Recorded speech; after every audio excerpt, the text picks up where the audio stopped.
জিবরাইল বলে, নবী গো, আমি তো আপনার ওসিলায় আল্লাহকে একবার দেখতে চাই। আজ পর্যন্ত আমি জিবরাইল আল্লাহরে দেখি নাই। কিসের আশায়? কিসের আশায়? নবীর ডান পাশে বসা, বুঝতেছেন না? আমরা কিন্তু নবীরে চিনি না, জিবরাইল কিন্তু আল্লাহর নবীকে চিনে। যেদিন জিবরাইল কোলদারা হইয়া লাইলাতুল মেরাজে বোরাকের পিঠে করে নবীকে আল্লাহর কাছে নিয়ে যায়, একটা জায়গায় গিয়া জিবরাইলকে আল্লাহ ব্রেক করে দেয়, জিবরাইল রে আর সামনে আসবি না। জিবরাইল যখন ব্রেক হয়েছে, নবী তখন সামনে যায়। নবী বলতেছো, জিবরাইল ভাই, তুমি আমাকে দুনিয়া থেকে আল্লাহর বাড়িতে নিয়ে আইছো, এখন তুমি কেন ব্রেক করেছো? আমার সঙ্গে কেন যাবার চাও না? জিবরাইল বলে, নবী গো, আমি তো আপনার ওসিলায় আল্লাহকে একবার দেখতে চাই। আজ পর্যন্ত আমি জিবরাইল আল্লাহরে দেখি নাই। আমি মনে করেছিলাম আপনাকে নিয়ে যখন আল্লাহর বাড়িতে যাচ্ছি, আপনার ওসিলাই বুঝি আল্লাহরে দেখা যায়। কিন্তু আমার আল্লাহ তাআলা আমাকে ব্রেক করে বলল, জিবরাইল, আমি আমার দোস্তের জন্য বসে আছি, অন্য কাউরে সেখানে নিব না। আল্লাহ নবী দুইজনে প্রেম করেছেন গোপনে, সাধারণ মানুষ কিন্তু বুঝিল না। জোরে বলেন ঠিক কিনা? সে নামে সুর ধরিয়া পাখি যায় গান করিয়া, সে নামে মজনু হলো, সে নামে মজনু হলো, মাওলায় আমার কাদের গনি, নবী মোর পরশমণি। জোরে কর, নবী মোর পরশমণি, নবী মোর সোনার খনি, নবী নাম ভাবে যে জন সেই তো দোজাহানের ধনী। জিবরাইল বলতেছে, ইয়া রাসূলুল্লাহ, এখান থেকে আপনাকে একলাই যাওয়া লাগবে। যাওয়ার সময় আল্লাহর বাড়িতে যখন ঢুকবেন, তখন ওই জমজমের কূপের পানি দিয়ে ওযু করার সময় যে জুতা পাও দিছে, ওই জুতা পায়ে যেন ঢোকেন না। আল্লাহ নবী বলতেছে, জিবরাইল ভাই, অত কিছু বলা লাগবে না, আমিও বুঝি। সুবহানাল্লাহ বলেন। আল্লাহ নবী কি বোঝে না, কিন্তু জিবরাইল মনে করতেছে আমি নবীরে বুঝাই। আল্লাহ নবী নিজেই বলেছেন, ইন্নী বুইসতু মুআল্লিমান লিউতাম্মিমা মাকারিমাল আখলাক। আল্লাহ আমাকে শিক্ষক করে দুনিয়াতে পাঠাইছেন। দুনিয়ার কারো কাছ থেকে আমার শিক্ষা নেওয়ার দরকার নাই, বরং আমার শিক্ষালয়ে যারা ভর্তি হয়েছিল তারা সবাই গোল্ডেন A+ পাইছে। জোরে কোন সুবহানাল্লাহ। নবী আমার পায়ের জুতা যখন খুলতে চাই, আল্লাহ ডাকতে বলে, হাবিবুল্লাহ, পায়ের জুতা খুলবেন না, আমার আরশে আজিম দামি হতে পারে, তবে আপনার জুতার চাইতে দামি না। জোরে সরে বলেন না সুবহানাল্লাহ। জিবরাইল সেই দিন আমার নবীকে চিনেছে। আরে নবীর কত দাম! যেখানে আমি জিবরাইল যাবার পারি না, সেখানে নবী আমার কি পাওয়া যায়? জুতা পায়ে যায়। এই জন্য দাহিয়াতুল কালবি সাহাবীর চেহারায় নবীর ডান পাশে যখন জিবরাইল বসে যায়, এমন সময় ছোট্ট হোসাইন মসজিদ নববীর মধ্যে ঢুকেই বলতেছে, ও নানু ভাই, আমি কিন্তু আজকে তোমার কাছে যাব না। নবী আমার চমকে উঠে বলতেছে, কেন ভাই? বলে, মার কাছে খাবার চাইছিলাম, মা বলে খাওয়া নাই। আমি বললাম তাহলে নানার কাছে যাই। আমার মা কেঁদে কেঁদে বলেছে, বাবা, তোমার নানার কাছে যাইও না, তোমার নানা ক্ষুধার জ্বালায় পেটে পাথর বেঁধে বসে আছে, এখন খাবার চাইলে তোমার নানা বড় কষ্ট পায়। ও নানু ভাই, তোমার কাছে যাব না, কিন্তু তোমার পাশে তোমার যে সাহাবী বসে আছে, এই বেটারে আমি ছাড়বো না। ওইটা সাহাবী না জিবরাইল? হোসাইন দাহিয়াতুল কালবি বিশ্বাস করে এক দৌড়ে এসে কোলের মধ্যে বসে দাড়ির মধ্যে দুইখানা হাত ঢুকায় বলতেছে, ও নানার সাহাবী, আমি মাঝে মধ্যেই তোমারে দেখি, তুমি যেন গুদুর গুদুর করে কি আমার নানারে কও, তারপরে নানা ইশারা করলি তুমি ফসকান দাও, কিন্তু আজকে যখন তুমি বসে আছো নানার কাছে, আমারে খাবার না দিলে কিন্তু তোমারে আমি ছাড়বো না।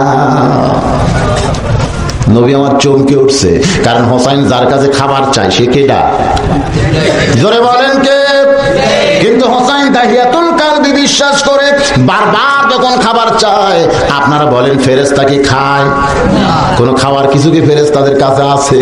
কিন্তু হোসাইন যখন বারবার খাবার চায়, এবার জিবরাইল খালি ওসমস ওসমস করতে, যে কি বিপদে পড়লাম, ফজিলতের আশায় বসেছি কিন্তু কি বিপদে পড়লাম। আল মাসিবাতু মির রাহমাতিল্লাহ। আল্লাহর নবী বলেন, বিপদ আপদ মুসিবত সবই কিন্তু আল্লাহর রহমত। ধরে বলেন সবই কি? জিবরাইল খানে ওসমস করতেছে, কি বিপদে পড়লাম রে। আল্লাহ নবী এলকা করলেন, আমার দিকে খেয়াল করেন, এলকা মানে ইশারা। ধরে কোন এলকা মানে কি? নবী ইশারা করে বললেন, জিবরাইল, যে তোমার কোলের মধ্যে বসেছে তারে তুমি চিনো? জিবরাইল বলতেছে, ইয়া রাসূলুল্লাহ, তা আপনার এটা মানে কি? পুচকাটা, এই ছোট হোসাইন না? হ্যাঁ, খালি হোসাইন চিনলে হবে না, এর যে কত দাম তা কি তুমি জানো? ইশারার দ্বারা নবী বলতেছে, জিবরাইল, তোমার কোলের মধ্যে যে বসেছে তার কি দাম, কত দাম তুমি কি তা জানো? জিবরাইল ইশারা করে বলে, ইয়া রাসূলুল্লাহ, আমি তো দাম জানি না। আল্লাহর নবী বললেন, তাহলে তুমি শোনো, একদিন আমি নবী ছিলাম নামাজের সেজদায়, প্রত্যেক ওই হোসাইন দৌড়ে এসে আমার পিঠে চড়ে বলতেছে, চল ঘোড়া চল, চল ঘোড়া চল। নবী আছে নামাজের সেজদায়, কিন্তু হোসাইন পিঠে চড়ে বলতেছে, চল ঘোড়া চল, চল ঘোড়া চল। আপনারা বলেন তো এটা আদবি না বেদবি? চরম বেদবি। নবী আমার নামাজের সেজদায় ওই সময় নানার পিঠে চড়ে বলতেছে, চল ঘোড়া চল, চল ঘোড়া চল। ভাইজান, এটা চরম বেয়াদবি হলো। এই বেয়াদবিটা শিখাইছে কে? আল্লাহ শিখাইছে। এই বেয়াদবি কে শিখাইছে? যদি সিরাতে রাসূল আপনারা পড়েন তাহলে অ্যাস্ট্রেস হয়ে যাবেন। একদিন নবী আমার রাস্তা দিয়ে যাওয়ার সময় দেখতেছে হাসান দাঁড়ায় কাঁদতেছে আর হোসাইন মাটিতে গড়াগড়ি দিয়ে কাঁদতেছে।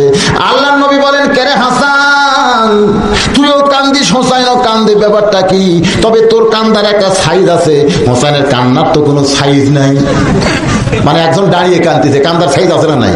কিন্তু হোসাইন মাটিতে গড়াগড়ি দিয়ে কাঁদতেছে, ধুলা দিয়ে গোটা শরীর মাইকা যায়। কেন কাঁদতেছে? হাসান কান্দের বলে, নানু ভাই, কিছুক্ষণ আগে একজন ঘোড়ার পিঠে চড়ে যায়, তখন থেকে হোসাইন বায়না ধরেছে ঘোড়ার পিঠে চড়তে চায়, কিন্তু আমি হাসান এখন ঘোড়া পাবো কোথায়? নবী আমার দৌড়ে গিয়া হোসাইনকে বুকের মধ্যে নিয়ে হাসানের হাতটা ধরে বলে, কে রে হাসান, তুই কি বলতে পারিস না বাড়ির মধ্যে ঘোড়া আছে? হাসান কান্দের বলে, নানু ভাই, বাড়ির মধ্যে তো একটা ঘোড়াও নাই, আমি মিথ্যা কথা তার কেমনে কই? আল্লাহর নবী বলেন, বাড়ির মধ্যেই তো ঘোড়া আছে, তুই কি জানিস না? হাসান বলে, নানু ভাই, বাড়ির মধ্যে তো কোনো ঘোড়া নাই। নবী বলতেছেন, তাহলে চ বাড়িতে যাই। এবার বাড়িতে যাই, নবী আমার নিজেই দরজা বন্ধ করে দেয়। হাসান বলে, নানু ভাই, আপনি কেন দরজা বন্ধ করতেছেন জানতে চাই। নবী বলতেছেন, পাগলা ঘোড়া দরজা খোলা পাইলে যদি বাহির হইয়া দৌড় দেয়। হাসান চমকে উঠেছে, যে বাড়িতে কোনো ঘোড়াই নাই সেই বাড়িতে পাগলা ঘোড়া দরজা খোলা পাইলে কেমনে দৌড় দেয়? হাসান যখন কান্দে, নবী বলে, রে হাসান, কান্দিস না, এই দরজা যদি খোলা থাকে তাহলে রাস্তা দিয়ে যাওয়ার সময় কোনো সাহাবী যদি দেখতে পায় তাহলে কলিজা ফেটে মারা যাবে রে হাসান। এই জন্যই দরজা বন্ধ করে নবী আমার হামাগুড়ি দিয়া ঘোড়া হয়েছে। জোরে কোন সুবহানাল্লাহ। নবী আমার হামাগুড়ি দিয়ে ঘোড়া হয়েছে। ও হোসেন ভাই, ঘোড়ার পিঠে চড়তে চাস? আয় আয়, আমি ঘোড়া হয়েছে, আয় তুই আমার পিঠে চড়। নবী আমার ঘোড়ার মতন টকবক টকবক শব্দ করে। হোসেন ছোট্ট মানুষ দৌড়ে এসে নানার পিঠে লাফ দিয়ে চড়ে। নবী আমার তাকায় দেখে হাসান দাঁড়িয়ে পাগলের মতন কাঁদতেছে।